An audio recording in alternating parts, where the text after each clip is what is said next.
तो राहुल गांधी और Donald Trump में क्या समानता है, क्या पता है आपको? हो सकता है आप में से बहुत सारे लोग अलग अलग तरह की समानताएं तलाश ले। फिलहाल हमें तो एक ही सिमिलरिटी दिखती है कि दोनों को ही हिंदुस्तान की अर्थव्यवस्था डेड दिखाई देती है। दोनों को लगता है कि हिंदुस्तान का भविष्य गर्त में। और ये मैं कोई मजाक नहीं कर रहा हूं। ट्रंप ने तो सिर्फ सोशल मीडिया पर लिखा, वो भी भारत और रूस के लिए एक साथ लिखा कि इन दोनों देशों की इकोनॉमी डेड हो चुकी है, यानी इनकी अर्थव्यवस्था खत्म हो चुकी है। लेकिन हमारे leader of opposition Rahul Gandhi आज जब पत्रकारों के सामने आए तो एक बार नहीं, चार चार बार ट्रंप की डेड इकोनॉमी वाली बात को पूरी ताकत और पूरे आत्मविश्वास के साथ उसको दोहराते नजर आए। डोनाल्ड ट्रंप ने तो एक बार लिखा, राहुल ने चार चार बार बड़े ही कॉन्फिडेंस के साथ बोला कि भारत की इकोनॉमी तो डेड इकोनॉमी। आप भी सुनिए एक बार। Trump is saying Indian economy is a dead economy. Yes, he's right. I mean, everybody knows this, except the Prime Minister and the Finance Minister. Everybody knows that the Indian economy is a dead economy. I'm glad that President Trump has stated a fact. What more do you, why are you asking this question? लेकिन 25% tariff लगाया, plus penalty भी लगा दी। It is a dead economy. Are you people not aware of this? आपको ये मालूम नहीं है कि इंडियन इकोनॉमी डेड इकोनॉमी है? कोई कंफ्यूजन है आप में? पूरी दुनिया जानती है कि Indian economy is a dead economy और बीजेपी ने इकोनॉमी को खत्म कर दिया है। तो सुना आपने और देखा आपने राहुल गांधी का आत्मविश्वास। ऐसे बोल रहे हैं कि अगर आप और हम ये नहीं मानते कि भारत की इकोनॉमी डेड हो चुकी है, यानी हमारी अर्थव्यवस्था खत्म हो चुकी है, तो इसका मतलब है कि आपके और मेरे पास बुद्धि का सर्वथा अभाव है। कम से कम राहुल गांधी की बॉडी लैंग्वेज और लहजा तो यही कह रहा है। हम एक बारी ये समझ सकते हैं कि आखिरकार अमेरिकी राष्ट्रपति डोनाल्ड ट्रंप ने डेड इकोनॉमी वाली बात क्यों कही।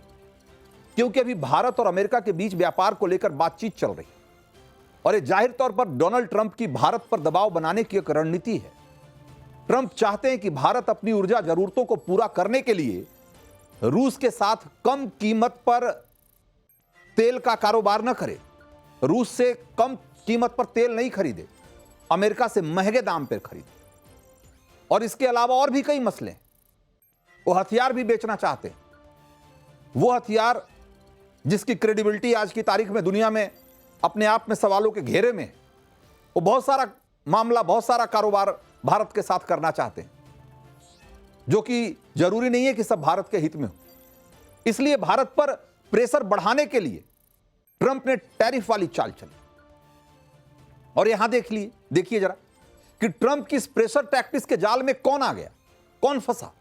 सरकार नहीं, राहुल गांधी, जो इस बात को बहुत ही जोरदार तरीके से दोहरा रहे हैं कि ट्रंप ने भारत की सच्ची तस्वीर दिखा दी। एक ऐसी तस्वीर जो या तो ट्रंप ही देख पा रहे हैं या फिर अपने यहां राहुल गांधी को दिखता है।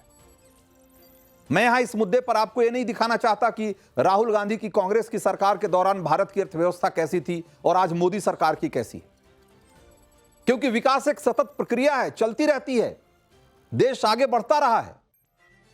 लेकिन राहुल गांधी जिस ट्रंप की बोली बोल रहे हैं, उन्हें पहले यह तो समझ लेना चाहिए था ना कि ट्रंप ऐसा क्यों बोल रहे हैं। राहुल को यह तो समझना चाहिए था ना कि आज अगर डेड इकोनॉमी की तरफ कोई बढ़ रहा है तो कोई और नहीं है, खुद अमेरिका है भाई। और ऐसा नहीं होता तो ट्रंप सरकार दुनिया के लगभग हर देश से टैरिफ वसूली में नहीं जुटी रहती। ट्रंप को मालूम है कि अगले महीने तक अमेरिका का राष्ट्रीय कर्ज बढ़कर 37 ट्रिलियन डॉलर यानी कि 37,000 अरब डॉलर के पार चला जाएगा, जो कि उसकी जीडीपी का लगभग 120%। और कहा जा रहा है कि ये सेकेंड वर्ल्ड वॉर के बाद हाईएस्ट है, सबसे ज्यादा है। सोचिए, जो खुद कर्जा लेकर घी पी रहा है वो हमें ज्ञान दे रहा है, और उस ज्ञान को राहुल महाज्ञान साबित करने में तुले हुए। असल कहानी तो यह है कि पिछले 30-35 सालों में चीन ने जिस रफ्तार से प्रगति की है, विकास किया है, उससे अमेरिका की नींद उड़ी हुई। और ट्रंप को मालूम है कि अभी डॉलर नहीं जुटाए तो चीन पीछे छोड़ देगा। चीन तो छोड़िए, फैक्ट तो यह है कि पिछले कुछ सालों में भारत में टेक्नोलॉजी और इंडस्ट्रियल इनोवेशन में जो रफ्तार बढ़ रही है, उससे भी अमेरिका टेंशन में। चीन और भारत 5G, AI और क्वांटम कंप्यूटिंग में जिस तेजी से आगे बढ़ रहा है, जितना निवेश हो रहा है, उसको देखकर अमेरिका की नींद उड़ी हुई। और तो और अमेरिका की जो 2030 तक की कुल आबादी है, उसमें 65 साल से ज्यादा उम्र के बुजुर्गों की आबादी तेजी से बढ़ेगी, 20% से भी ज्यादा हो जाएगी। काम करने वाले हाथ कम पड़ जाएंगे। पहले ही से अर्थव्यवस्था में एक स्लो डाउन दिख रहा है, एक सुस्ती दिख रही है। ऊपर से सामाजिक सुरक्षा, हेल्थ केयर, इस पर जो बोझ पड़ेगा, तो अमेरिकी अर्थव्यवस्था की रफ्तार जो पहले ही 1.5-2% के आसपास रह रही है, उसकी और क्या हालत होने वाली है, इसका आप अंदाजा लगाइए। जबकि भारत की जीडीपी अगले कई सालों तक 6 से 7% और बहुत मुमकिन है कि 8% की रफ्तार से भी बढ़े। अब आप ही बताइए कि किसकी इकोनॉमी डेड है। और एक बात और जान लीजिए कि मैं ये नहीं कह रहा हूं कि अमेरिका की स्थिति खस्ता हाल है। आज भी अमेरिका दुनिया की सबसे बड़ी अर्थव्यवस्था है, लेकिन हमारी इकोनॉमी को डेड कहना भी उतना ही बड़ा झूठ है भाई। एक प्रोपेगेंडा है अमेरिका का, जिसको समझना चाहिए राहुल गांधी को। हम अपने राष्ट्रीय हितों को सुरक्षित करने और आगे बढ़ाने के लिए सभी आवश्यक कदम उठाएंगे। मात्र 1 दशक से भी कम समय में भारत फ्रैजाइल 5 अर्थव्यवस्थाओं में से निकलकर दुनिया की सबसे तेजी से बढ़ती प्रमुख अर्थव्यवस्था बन गया है।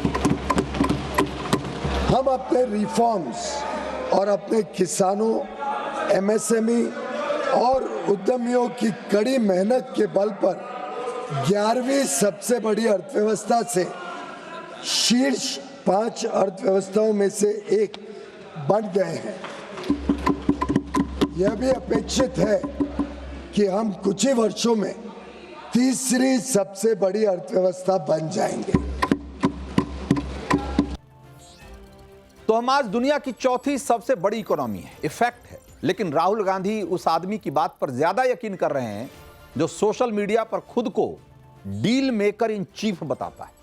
अमेरिका का राष्ट्रपति बाद में कहता है, डील मेकर इन चीफ पहले कहता है। जरा ट्रंप का माइंडसेट भी तो समझिए। खुद ही बता रहे हैं कि भाई डीलर माइंडसेट है उनकी, और राहुल गांधी एक डीलर की बात को लेकर अपने ही देश को भला बुरा कहने में जुटे हुए, कोस रहे हैं। माना कि विपक्ष का काम है सरकार को सवालों में रखना, सवालों से घेरना, सरकार की गलतियों को पॉइंट आउट करना, लेकिन हमारे नेता विपक्ष को क्या बोलना है अब ये अमेरिकी एजेंडे से तय होने लगेगा, तो ये तो बहुत खतरनाक बात है भाई। विदेशी प्रोपेगेंडा अगर हमारे विपक्ष का हथकंडा बन जाए तो ये कोई अच्छी बात तो नहीं है ना भाई। अमेरिका अपने एजेंडे से चलता है, अगर उसे फायदा दिखेगा तो भाई भाई, वरना तू कौन मैं कौन। बावजूद इसके राहुल गांधी ट्रंप के मोहरे की तरह काम कर रहे हैं। कई बार तो लगता है कि ट्रंप के एजेंडे को आगे बढ़ाने में राहुल ट्रंप से भी आगे निकल जाते हैं। आपको याद होगा कि कुछ दिन पहले ट्रंप ने कहा था कि भारत पाकिस्तान लड़ाई में जेट गिरे थे, लेकिन ट्रंप ने यह नहीं बताया था कि किस देश के कितने जेट गिरे लड़ाई में। लेकिन आपको सुनाते हैं कि राहुल गांधी ट्रंप के उसी बयान को अब कैसे पेश कर रहे हैं, और मैं तो कहूंगा कि उस बयान को गलत तरीके से पेश कर रहे हैं। ट्रंप ने किसी देश का नाम नहीं लिया था कि किस देश के कितने गिरे, लेकिन राहुल गांधी ये सीधे सीधे कह रहे हैं कि ट्रंप ने तो कहा था कि भारत के जेट गिरे। आप पहले राहुल का बयान सुनिए और फिर ट्रंप का पुराना बयान भी सुनिए, दोनों सुनिए। ट्रंप ने 30-32 बार बोला है कि मैंने सीज फायर किया है, राइट। ट्रंप ने यह भी बोला है कि 5 जहाज हिंदुस्तान के गिरे हैं। ट्रंप अब बोल रहा है कि मैं 25% टैरिफ लगाऊंगा। India, Pakistan, that was going. In fact, planes were being shot out of there. 5 4 or 5, but I think 5 jets were shot down actually. And Lindsay, that was getting worse and worse, wasn't it? Huh? That was looking like it was going to go. These are two serious nuclear countries, and they were hitting each other. तो सुना आपने कैसे Rahul Gandhi Trump से भी एक कदम आगे निकल जाते हैं। ट्रंप की तो अपनी चालबाजी है, भारत पर दबाव बनाने के लिए वो तरह तरह के हथकंडे अपना रहा है, लेकिन राहुल गांधी मोदी विरोध में इतने उतावले हुए जाते हैं कि रुककर 1 मिनट भी ये नहीं सोचते कि ट्रंप की बातों को दोहराते हुए वो मोदी विरोधी से ज्यादा भारत विरोधी नजर आने लगते। राहुल गांधी का आज ही एक और बयान सुन लीजिए, आप सोचने पर मजबूर हो जाएंगे कि ऐसे कैसे कोई बोल सकता है। भाई, ये इतने बड़े पद पर बैठे किसी राजनीतिक शख्सियत की भाषा हो सकती है क्या? पहले आप सुनिए, एक बार सुनिए और समझिए कि राहुल गांधी कैसे सोचते हैं। देखिए, आप एक चीज देखिए, फॉरेन मिनिस्टर भाषण करते हैं, we have a genius foreign policy, ठीक है।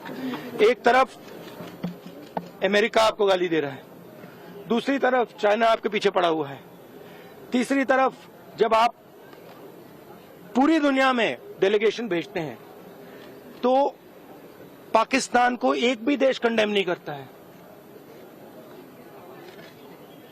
कैसे चलाने देश को ये लोग? चलाना ही नहीं आता है, टोटल कंफ्यूजन है।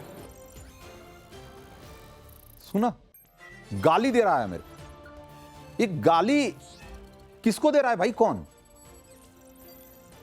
देश के बारे में बोल रहे हैं, सोचकर बोलना चाहिए, क्योंकि ट्रंप ने किसी व्यक्ति को नहीं बल्कि भारत को डूबती अर्थव्यवस्था कहा है। और अगर ये गाली है, आपको लगता है कि अगर ये गाली है, तो राहुल गांधी को कायदे से खड़े होकर इसकी कड़े शब्दों में निंदा करनी चाहिए भाई, क्योंकि विदेश नीति के मामले पर कोई पक्ष विपक्ष नहीं होता। लेकिन राहुल गांधी को यहां भी पॉलिटिक्स करनी। लेकिन याद रखिए कि ट्रंप की जो बात पूरे हिंदुस्तान को चुभ रही है, आप उसे दोहराकर कोई दिल नहीं जीत रहे किसी का। और ट्रेड जैसे गंभीर मसले में अगर उन्हें कुछ किसी की सुननी और समझनी भी है किसी की बात, तो बेहतर होता कि अपनी पार्टी के शशि थरूर से सुन लेते, उनसे समझ लेते।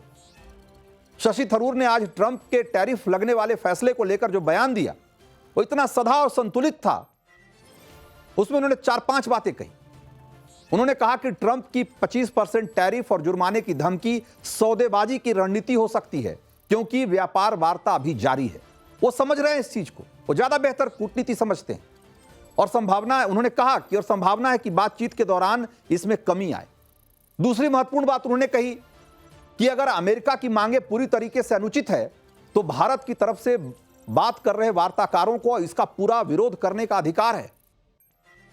कि वो थरूरे समझ रहे हैं कि क्या चल रहा है, जियोपॉलिटिक्स क्या दुनिया में चल रहा है, अमेरिका क्या चाहता है, हिंदुस्तान को क्या करना चाहिए। लेकिन राहुल गांधी, उनको सिर्फ अपनी पॉलिटिक्स दिखती। लेकिन जिस तरह की पॉलिटिक्स कर रहे हैं वो, मोदी विरोध की पॉलिटिक्स तो ठीक है, लेकिन मोदी विरोध के चक्कर में ये भारत विरोध वाला जो सुर अलापने लग जा रहे हैं, ये कोई अच्छी बात नहीं है, न राहुल गांधी के लिए और न देश के लिए।